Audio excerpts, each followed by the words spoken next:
this is Ken Kraetzer for CBSI Services and CBSI Talking Business, our interview series talking to leaders in the field of banking, insurance, customer service, and digital marketing, and all to highlight our great team at CBSI. We're based in Harrison, New York, and we provide insurance-based benefits to the payments and credit card industry. And today we're really glad to be back in touch with our friend Patti Devine, Patti Devine Inc., based in Beacon, New York, an expert in digital marketing and many other areas of social media, and also an instructor at several colleges. Patti, how are you today? I am very well, Ken. It's great to see you again. Great to be here with you. Oh, it was good to see you at the Hudson Valley DMA event in December, a nice luncheon down in Connecticut. And you were just the sponsor of one of their events, a webinar presented by Roy Schwendelson of World Data. And he talked a lot about some of the changes in email marketing. What were some of the highlights for you in that event? Yeah, first of all, Ken, I want to congratulate you on your award from the Hudson Valley DMA. You're just so modest about it, but that was great to be there with your family and your fans and see you get that award. So congrats. Very much appreciated. You know, as I said, I knew many of the past recipients over the 20 years they've given the Founders Award, and to be included in that group was an incredible honor, and very appreciative of that day. My family enjoyed it. My wife had a good time there at the luncheon. So many thanks to Hudson Valley DMA. Yeah, great group of people.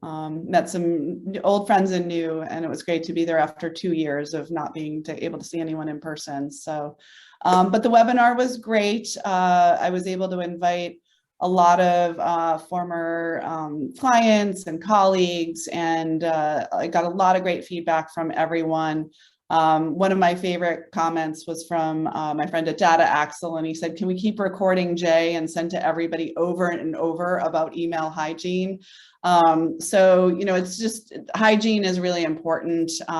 We've had situations where clients haven't cleaned their lists, and we've gotten, you know, some dire consequences of that. So it's true. I think that was an important thing. You know, something that I learned, he talked about including emojis and subject lines, and that they're seeing a really good lift from that. I think a lot of marketers have concern over being able to get in the inbox with something like that, but he guarantees they are inbox safe and drive response, and we are going to start recommending that in our campaigns where appropriate. I think it's more of a B2C than B2B tactic. But you know, and there was a long and lengthy conversation around all the privacy rules that Apple has implemented. It has definitely changed our access to people with Apple devices. I have actually just acquired a Google Pixel 6 because I need people to keep marketing to me, and all the privacy settings were driving me nuts on my Apple phone. So as a marketer, I had to get off of Apple because it was too restrictive for me.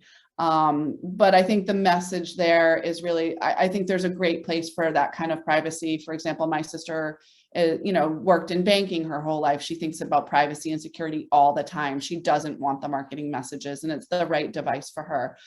So I think that the message is really understand that this is a very revolutionary change to how we're going to market and talk to people with Apple devices. But as marketers, we're going to see that as an opportunity to understand that we are talking to people that care about their privacy, and we can speak to them differently than us loosey-goosey Google people. And I think that, you know, just either learning it, and it's difficult and complex and not very exciting, or hiring someone like us who really understands in and out how we're going to modify our campaigns to react to those changes. Because we've been reacting to privacy changes significantly. You know, I mean, my whole career, I implemented canned spam laws at Time Inc. So, you know, I've thought lots about this over the years. And, you know, with GDPR, it really started to get very tight, and then CCPA, and then, it's just going to keep getting tighter. And I think that us marketers just are going to be as creative as we always have been in order to get the right message to the right people without being spammy. And then I think one of the last things that jumped out at me was at the end, someone asked a question about frequency. And I think we all are just, wondering and testing and pondering that question. And he really gave a definitive answer that if you have for a single offer, 4 times over the course of 2 weeks, and the typical, I come from a renewals marketing background, where you're kind of increasing urgency throughout the series of 4, and a typical kind of drip campaign. So that was great. And I got feedback from my friends that sent their teams that newbies and experienced people alike just had some great takeaways. And my team are just really pleased to be able to sponsor this and get the word out to as many people as possible about how this is a new world in 2022, given what we've just been through the last 2 years. Certainly. It was interesting, the point about frequency, because I'd say in the holiday season, there were some retailers and marketers that were sending me 4 emails a day, trying to be there every time I opened up my phone in case I wanted to make a purchase. Is there an element of overdoing it and causing people to say to just disconnecting on email with that retailer or other sender? I think Jay has underlined that, yes, that's too much, and you do get to a point of annoying people. And there's lots of ways to go. We work a lot with our clients on preference centers, and really allowing the consumer to be, or the recipient to be in control of the frequency of the communication. So that is something that's included in our consulting package, that we will customize your preference center so that you are, if someone wants, maybe someone just has 6 kids and only gets to look once a week and they need to see that thing on Saturday morning, so yeah, it's really, we have the tools to customize. The people know we have the tools to customize.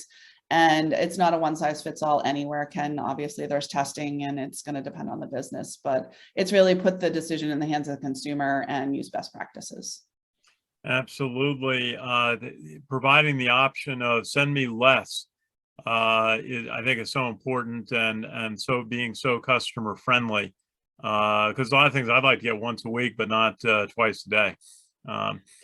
Hey, Yeah, one of the things I spend a lot of time in preference centers researching for different clients, and people run the gamut on how well they do. And you would think a big company has a good one and a small company doesn't, but it's all over the place. It's really whoever's leading the marketing that understands that is just another touch point, and it may be only a small percentage of your customers that use it, but they're the ones that are going to be your best customers. Absolutely. Now, one of the things that came up in the webinar with Jay Schwendelson was the idea of how to grow your mailing list. And if you have, many of us have newsletters that go out, and we're always trying to say, how do we build visibility on that?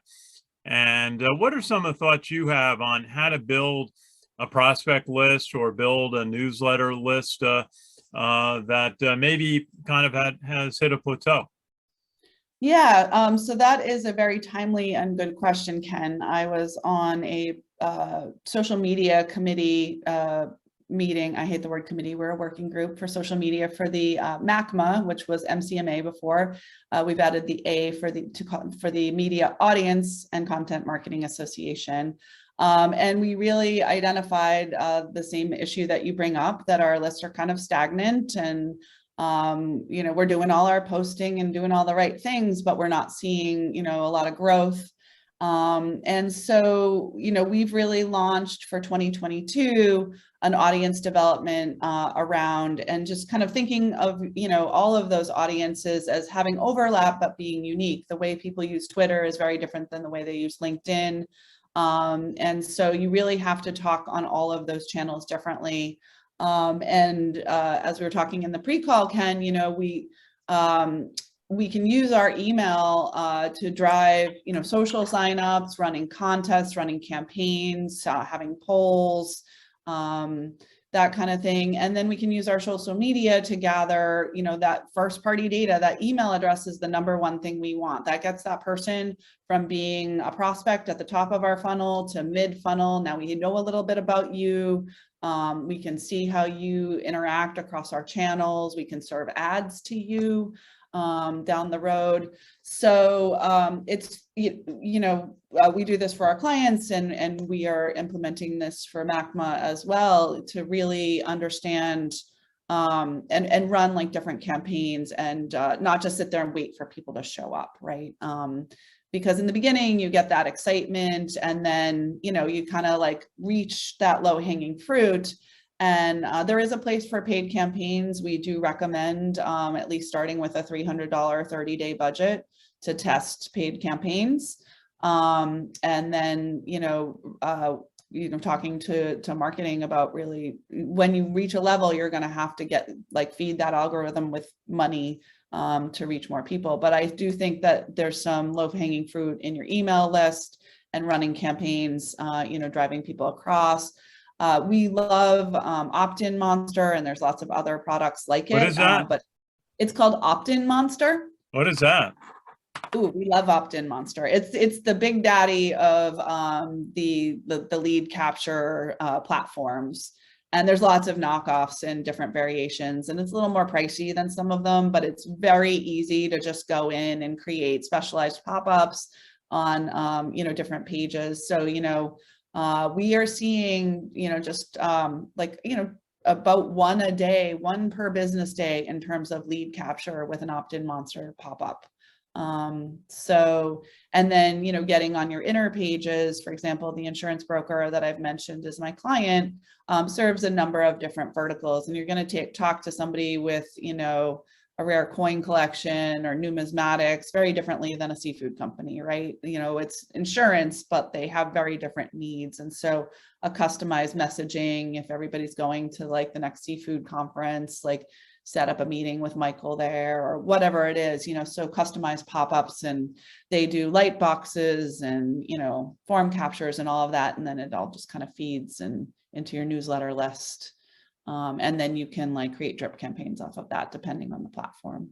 Very good. We're gonna have to try that out. Opt-in Monster. We're gonna have to look that one up. We have it integrated with our Constant Contact. It also integrates with WordPress and lots of other things. So it's just an add-on that it just makes it really easy to start building a list without a lot of extra work or thought.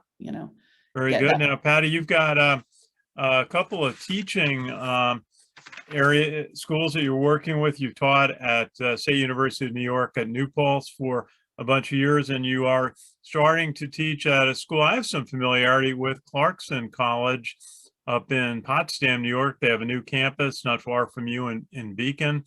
I know them for hockey, but they're a tremendous technology school. Tell us a little bit about Clarkson's new facilities in Beacon and what they're doing. Sure. So just to correct you, I'm not teaching. I am an outreach associate. I am in charge of staffing, part-time staffing of their water ecology center in Beacon, New York. It is an extension campus of Clarkson University. So, we've had a pandemic the last couple of years. It is open to the public on the weekends normally, if we're not in a pandemic. And they also host some engineering students, some alumni events, and very exciting news. They have begun work on in an old people in Beacon called the Paperclip Factory. That's the last thing it was before. It was a brick factory originally. And there will be a water ecology center. They'll be studying the Hudson River estuary, as well as, a lot of the tributaries. And they have immersive summer camp programs. We get in the water. We have, my coworkers include a fish named Lucky, a goldfish named Lucky, a turtle named Lady, a lizard named Edward, as well as, my human counterparts.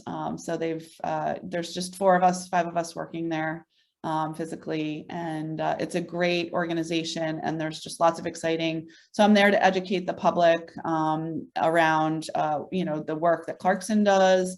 Hopefully host some hockey events on our big screen down there with local Hudson Valley Reds alumni. And then really roll out their social media. We're going to do a soft opening between now and April of the center, and then big grand opening in April. And doing all the social media channels, getting the local community involved. Americans with Disabilities Accessible, which is going to be very important. It's about a half mile in from a closed gate on this little point on the Hudson River.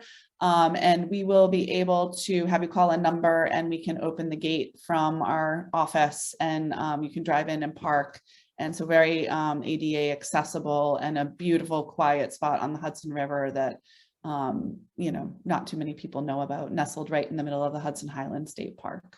Yeah, now you and I were talking about a term. We've been kind of doing technology and STEM education interviews over the past couple of years. I was kind of stunned when I saw a report that Chase Finance Bank, JP Morgan Chase, is going to spend $12 billion on technology in just 1 year. And one of the terms that came up in a seminar by one of the executives at UPS was digital literacy, and how important that was in her organization and their leadership team.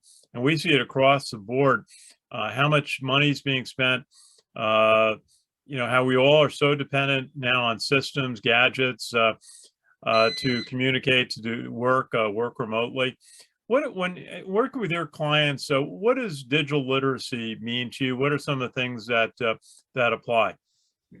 Yeah, and it's interesting that you bring that up, because we're about to put out a piece of content from Patti Devine Inc. around that, because that seems to be my biggest challenge in sort of helping people understand why they need our services. So, people form impressions about what Facebook is based on the things they see there, or how their phone works, or how an app works. And so,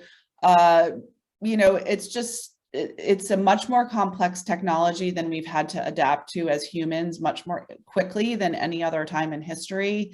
And so really Patti Devine Inc. and me as a human being are focusing on just that simple topic. Like, I am a learning leader, right? And so I need to lead you to learn how your business needs to adapt. I mean, we have just had an incredibly massive change in technology over the last 2 years. Everybody knows how to work Zoom these days. And I was crossing that hurdle 2 years ago before everybody else had to do it. So digital literacy is critical. And it's really, we spend a lot of time getting people past that first login screen, that first setup. And I said, please don't get frustrated. We have to do this once, and you never need to do it again. And so please just let me hold your hand through, and we'll get over that. Now we can implement a strategy, right? So we want to get people over that hump, over that fear. It's like a driving lesson when you're 16, right? Let's just get you comfortable in the car, show you how it works, and then we'll do the rest after, and then you'll build and learn, right? So, yeah, digital driving lessons, I guess we're giving. And so I work with a platform called Knowbe, G-N-O-W-B-E. It's a micro mobile learning platform. I am a certified mobile instructional designer. Literally, you need your phone, your glasses, and your favorite beverage in order to learn on this platform. It's all interactive. And I've used it with my students at New Paltz for the summer and fall semester last year. And hoping to, use it in some capacity at Clarkson. We have a client on the platform using it to teach complex things. And I am launching, you're the first to hear about it, Ken, a new channel, a new website, profdevine.com, Professor Devine. And it's going to be all about stuff I know. So, there's going to be there'll be some Knowbe based courses that you can take from Prof Devine, whether it's around social media or some of the other things I know. So very good.